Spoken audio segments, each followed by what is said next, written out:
प्रदीप पाटील आहे. मी आयलोलीमध्ये घरोघरी गॅसचं सिलेंडर पोहोचवायचं काम करत होतो. या बिझनेसमध्ये मी अपघाताने आलो.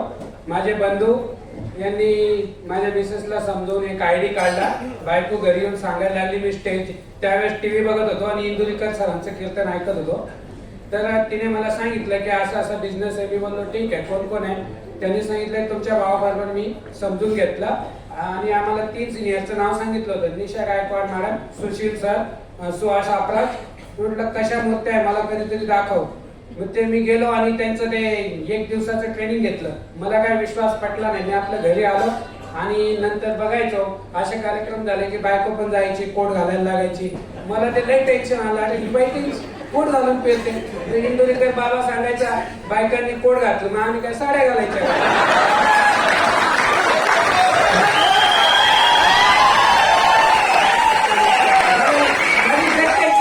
हा बाबा असं बोलतो, घरात बायको बोलते मी स्टेजवर जाऊन आली, माळा घालून आली, ट्रॉफी घेऊन आली.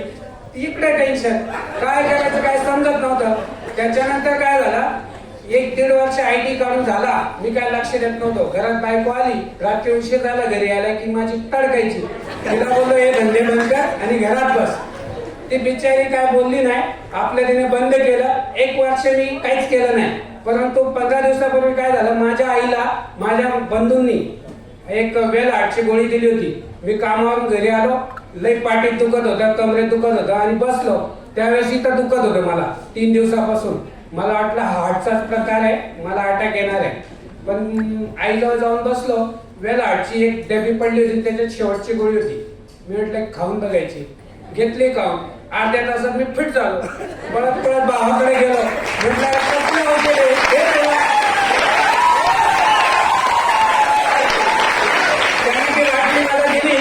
आणि त्याच्यानंतर मी बोललो पाठीत पण दुखते, काय असेल तर सिलेंडर उचलून नॅटशियम घे. म्हटलं हे पण, म्हटलं इथं पण दुखतं. नो वेळ नाही घे. म्हटलं सगळं इथं दवाखाना इथंच आहे, तर मी कशाला गॅसमध्ये कामाला जातोय.